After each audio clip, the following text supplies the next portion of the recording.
और आखिरी ये बात है, कई लोगों को समझ में नहीं आ रहा है कि आर्ट ऑफ लिविंग क्या चीज है, जीवन जीने की कला क्या है। इसके बारे में कुछ बताइए। ऐसे मन में हो रहा, चल रहा है ना कुछ लोगों के मन में। जीवन जीने की कला 5 तत्व है, इसमें 5 बातें हैं, सिर्फ 5 बातें। क्या? जीवन में सुख आएगा, दुख आता है, सुख आता है। सुख दुख में मन को संभालना, समता में बनाए रखना सबसे पहला पाठ है, पहला तत्व है। ये जरूरी है कि नहीं, बताओ? जरूरी है। अपने मन को संभालना है ना, सुख में चाहे दुख में मन को संभाल के रखना सबसे पहला। विरोधात्मक चीजें होती है, कभी हार कभी जीत, कभी लाभ कभी नुकसान, कभी खुशी कभी गम।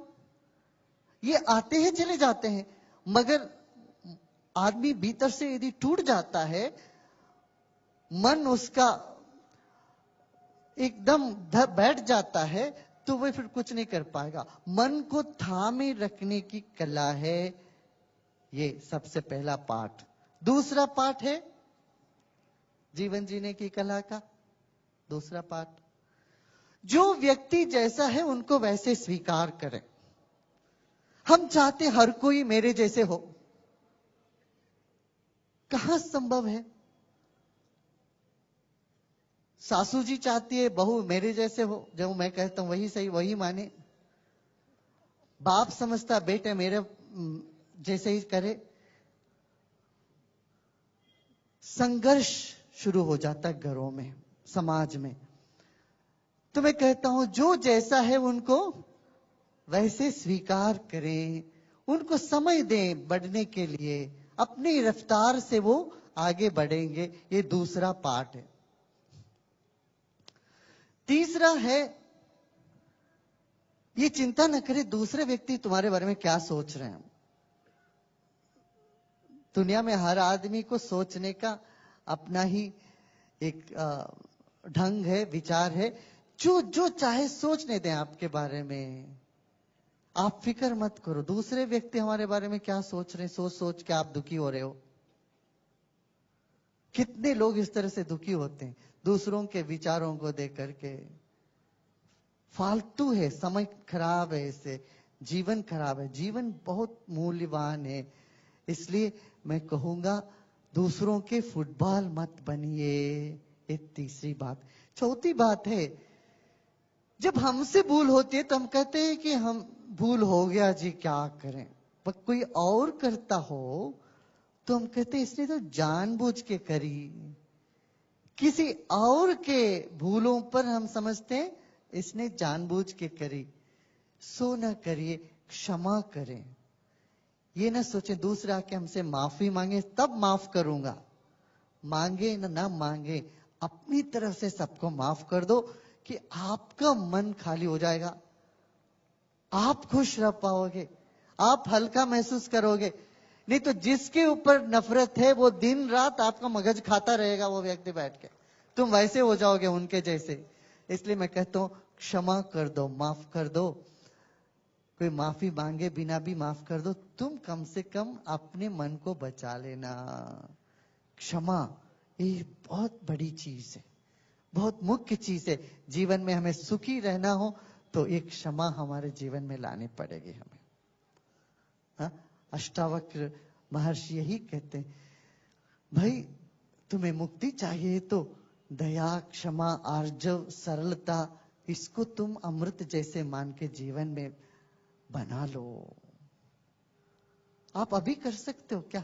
देखिए आज तक की जिन जिन के तरफ तो आपकी नफरत है, कुछ है, द्वेष है, एक ही मिनट लगता है उसमें।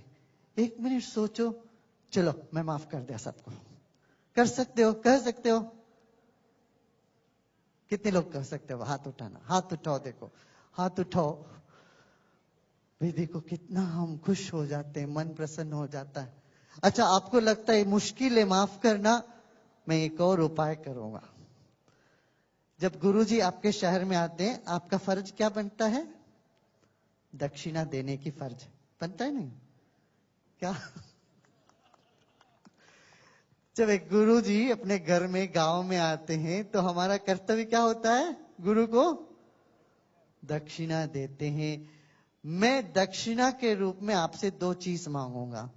एक तो जिससे आपको नफरत है वो नफरत मुझे दक्षिणा में दे देना, उनको जाके मिठाई बांट देना। और दूसरी बात, आपके मन में कोई चिंता सता रहा हो, वो चिंता को भी आप मुझे दक्षिणा के रूप में दे दो। अपनी चिंता मुझे दे दो। यही 2 दक्षिणा मुझे चाहिए। आप मुस्कुराते मुस्कुराते रहो, जीवन में आगे बढ़ो, सेवा के काम में लगो, सबकी सेवा करो। वही ईश्वर पूजा है।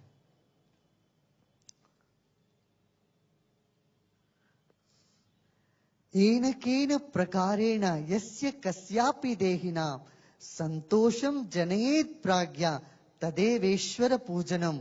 ईश्वर की पूजा क्या है?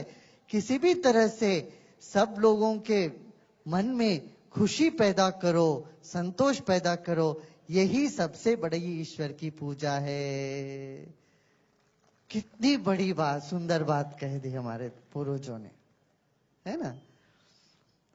और 5वीं चीज है, 5वां तत्व जो आर्ट ऑफ लिविंग का जो फाउंडेशन है, वो है वर्तमान में जीना। अब बीती हुई समय जैसा भी हुआ हो, उसको लेके पोस्टमार्टम करते हुए, विषाद करते हुए समय नहीं बिताना। हम 70-80% हमारा समय व्यर्थ करते हैं बीती हुई बातों को लेके। वो क्यों हुआ, कैसे हुआ, ये सब इंक्वायरी कमीशन बिठाते रहते हैं हम लोग। इसमें पैसा खर्च, समय बर्बाद, सब बीती हुई समयों को लेके अफसोस करते रहना मूर्खता है। बुद्धिमत्ता यही है जो बीत गई उससे पाठ सीखा, वर्तमान में खुशी से आगे बढ़े, वर्तमान में जियो। ये जीवन जीने की कला है। अच्छा, आप ये कहोगे गुरुजी ये सब सुनने में अच्छा है, जीवन में उतरना मुश्किल लगता है। तब मैं कहूंगा सुदर्शन क्रिया करो, प्राणायाम करो, देखो कैसे जीवन में ये सहजता से निखर आएगी।